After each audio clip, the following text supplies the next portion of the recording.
Hey everybody, we are live and I'm here with my friend Joe KinCaid. Joe, how's it going? Doing great. Yeah. Thank you for asking. Awesome. And Joe owns No Limit Nutrition Center. Joe, when did you start it and what got you into that? So it started in 2015, and essentially, I mean, what got me into it was I was working at GNC. Before that, I think I was working there when I was like 20 years old, and the town I had lived in before I moved to Richmond, where kind of live now. They had more of like a locally owned mom and pop nutrition store, and then Richmond, I moved there. It's a bigger city, and it didn't have one. Um, and I was like, oh, we could use one. You know what I mean? So yeah, that's pretty much what got me into it. Nice. Moved to a new place. Was like, I missed the place I used to go to, and it's funny because I actually asked that place if they would consider opening one in Richmond before I did it, and they were like, no.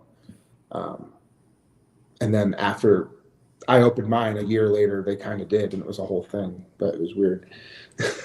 But yeah. So did you do something branded or completely yourself? Like, yeah, it's totally my own. Like, no, it's not a franchise or a chain or anything. So just totally from scratch. Yeah. Nice. And what got you into the nutrition space to start?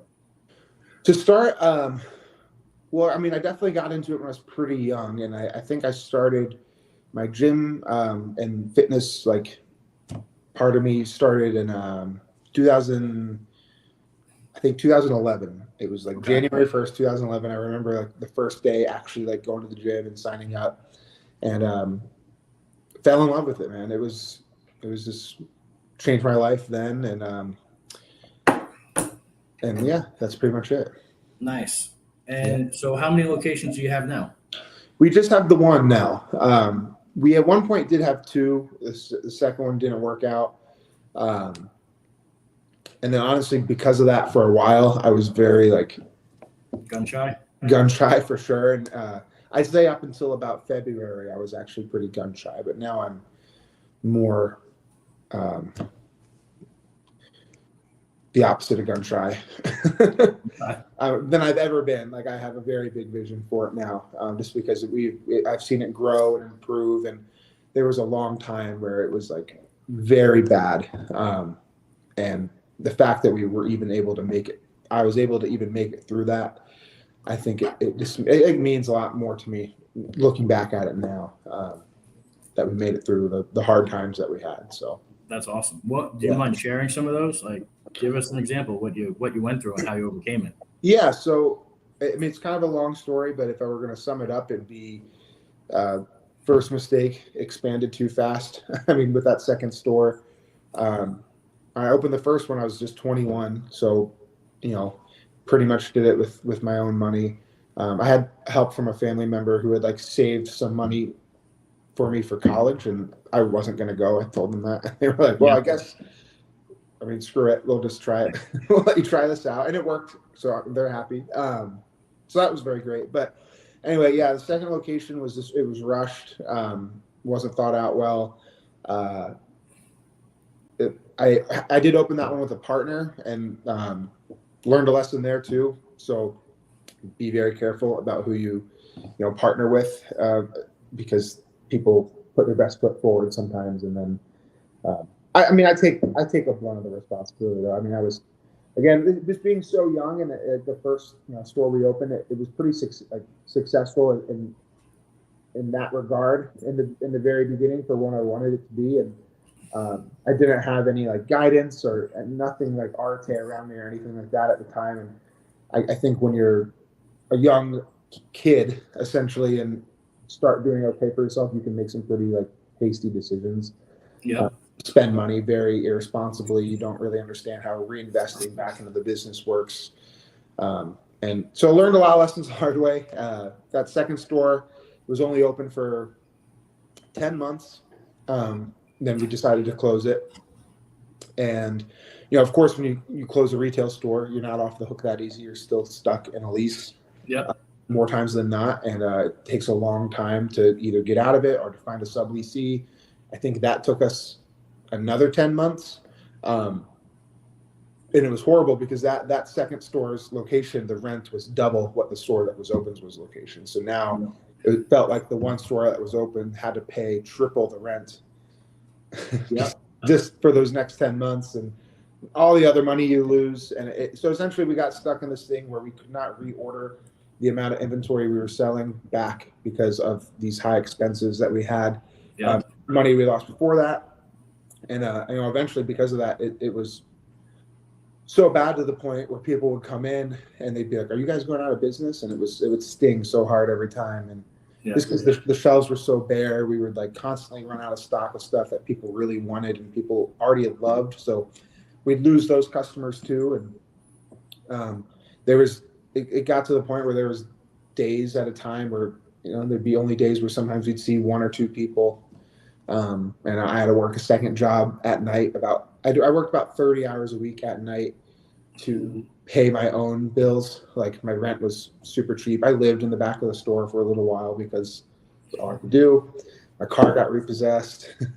Just a lot of bad stuff. Learned a lot of bad stuff at a young age, I guess. Yeah, but better to get it out. I got it out of the way. Yeah. Now I'm in a better position now for sure. Why don't you think it worked with your partner? There's I've been through that several times. Yeah, I think a lot of, more people I meet, the more I realize it's definitely a common thing. And it's weird because I learned my lesson, but then there's like things I've done since then where I'm like, well, did I? And maybe not with partnerships, but just hiring someone for like a very like higher position in the company that their position definitely can impact the whole trajectory of it. And that bit me recently too. But in that regard, back then, so this was 2016, it was someone I had actually known from high school who was a bodybuilder. We stayed in touch, and he started working at the store for a while, and he worked for a while. And then, that's when he was like, if you want to open another one, I was like, sure. Then he went in, and it was like there's some like actual like straightforward things just in terms of the circumstances. Like he would commute an hour away to come to No Limits. And like when we were opening it, he was definitely 100% insinuating that he was going to move to Richmond to work on the business. And he didn't. He was like, he eventually just turned around. He's like, I never said I would do that. I was like, I never would have agreed to have done this if you hadn't said that. So, but that was, so then anyway, he would have to drive an hour. He'd be late all the time, which was a bad look for the store. And then other things would happen. And he just, I don't know. I don't want to push blame on him because I just want to take the blame myself. I like doing that. It makes me feel better. But it didn't work out. He didn't have to give you like the clearest example. I was like, in the gym, like when I go to the gym, I try to talk to 3 people every time I'm there about the business. Like that's like one thing I've done that helped the first store a lot. We'd get usually at least one of those 3 people would always end up coming in. So it's just math. Like you do it 20 days a week, 20 days a month. You're at least going to get 20 new customers alone from that. You do such a good job in store. They come back, they tell their friends. And he refused to do that. He's like, that's my time to train. He was like one of those bodybuilders. It's like hood up, like doesn't want to talk to anyone. And I didn't realize that, I guess, at the time, or he made himself not seem so much like that. And so it just, between that and then between my own like stupidity at the time of just time management and general understanding of how business works, it just recipe for disaster, almost too much to manage. Yeah. So what are some of the things that you think you really got right? That's a tough one. I think the thing we've gotten right from the very beginning was our intent has always been, as a business, has always been right, which I think is one of the most important things. And I'll say, like, intent as a person, it's very hard sometimes. Like, I know what my intent is, right? But sometimes it kind of like you waver off the path a little bit. You get too caught up thinking about something. You have to realign yourself to be what it really is. And I think that's just kind of how the world is. But the business, as a business, I think whenever I've been there, all the employees we've had over the years, it has always been about the customer and caring about the customer. Yeah. And doing the right thing by them, giving them real advice. I can't tell you how many times people have come in and been like, look, I don't think you need any of this right now. Like, this is what you need to go do that, and then come back here, because that's going to help you a lot more. I try to be kind with people, and instead of just being nice, I guess. And as the more time goes on, the better I get at that. And I will say my leadership skills, especially since joining Arte, have they just went through the roof. Like, I'm way better now than I was a year ago. I'm much more hands-on, and I have systems for it, and we continue to evolve that way, and we continue to grow that way. Since COVID, we've had really good growth year to year, and even sometimes month to month. So I know that's the one thing we've done right, because if we weren't doing that right, I don't think we would have made it through those few years of hard times that we had. I agree. Yeah. What are some of the challenges you deal with competing with different supplement sellers? Because if you think about it, you could get almost anything online, right? So You can, yeah. brick and mortar's tough. Like, give us some things that you've done to obviously stand out and win that business away from like online retailers. So, one thing we did 2 years ago, it's been 2 years, is we got our restaurant license, and we started selling protein shakes and smoothies. Okay. Which is something that online cannot do. Yeah. You need a restaurant license for that? Turns out you don't, but I did it anyway. Oh, okay. You need like an agricultural license for it, but it seemed like to me at the time you would. It is food. Yeah. But it probably honestly varies city to city. It's funny because when the city lady came to do the final inspection, she was like, "Oh, you guys aren't cooking anything?" I was like, "No." And she's like, "I don't actually think you need this, but I'm just gonna." Here you are. We passed, obviously, and since then, my fiance and I, another business we had we own a sushi restaurant, so that was extremely hard to open compared to like a smoothie bar, like full like seven. That's another story. I don't even really want to talk about that. But just for some perspective, yes, it's definitely, you don't really need it, but there is some regulations you have to go by. And again, so doing that helped a lot because it gets people in the door more. It's easier to get them in the door for something that is less of a cost than like a full supplement or full commitment. They're tangible faster. So supplements last a month. Shakes last. Shakes in our store last, I'll be honest, a minute. People drink those things so fast before they even fucking pay for them.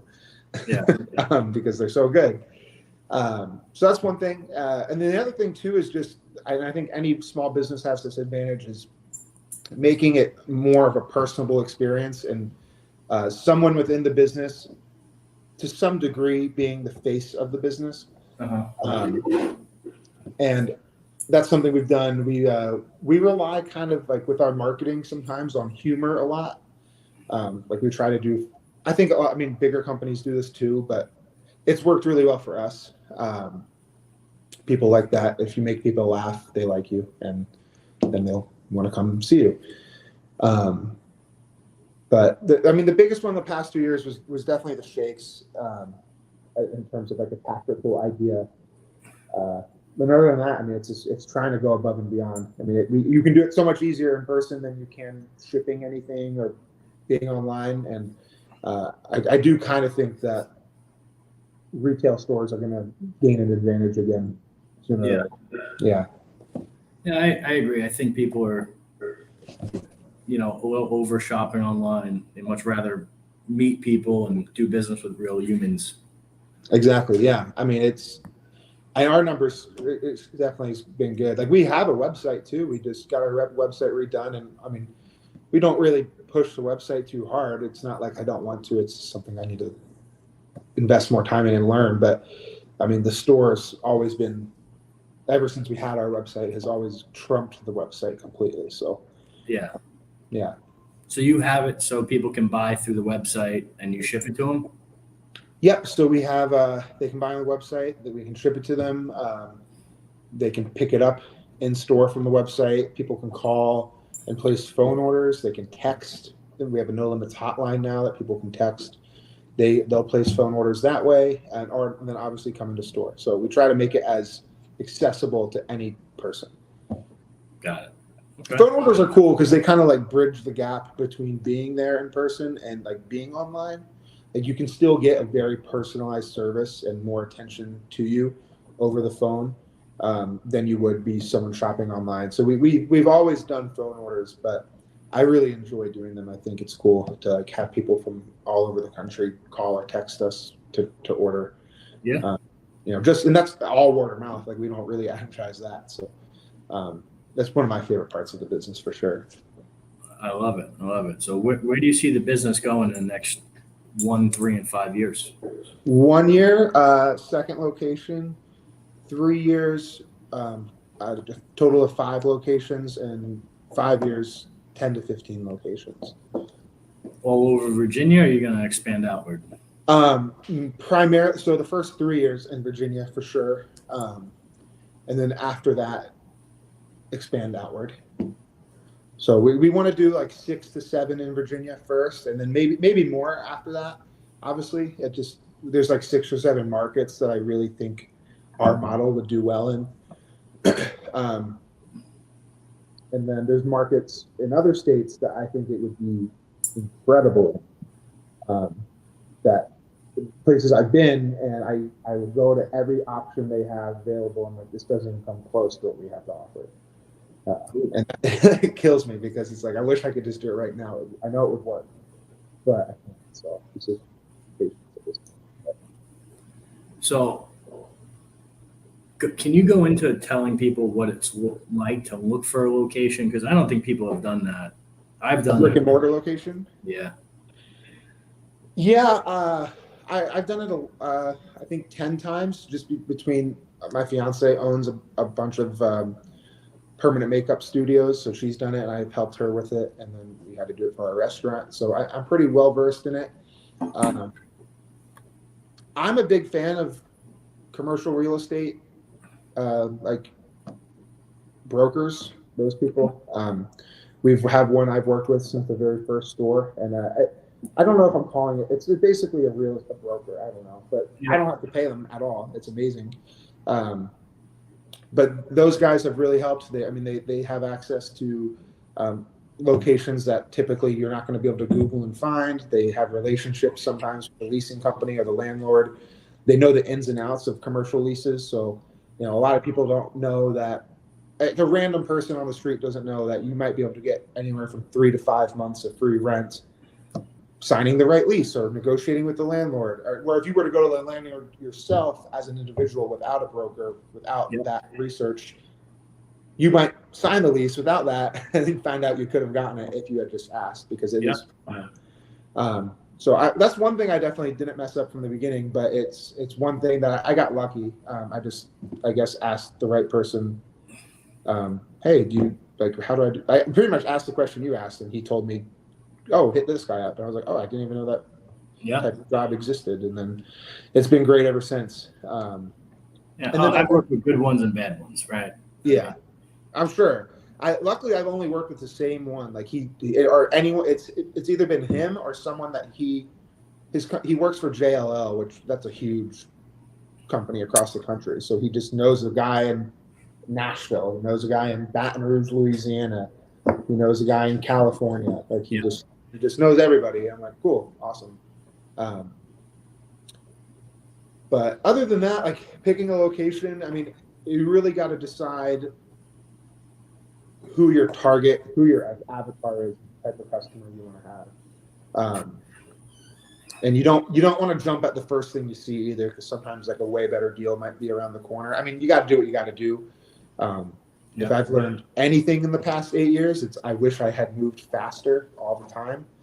I'm kind of one of those like, let's think about it types of people. And I'm trying to become let's just make this decision. If it's the wrong one, we're so fast we can fix it. But easier said than done, I guess. But Yeah, picking the right one. Like the No Limits location we have now, there's no parking lot.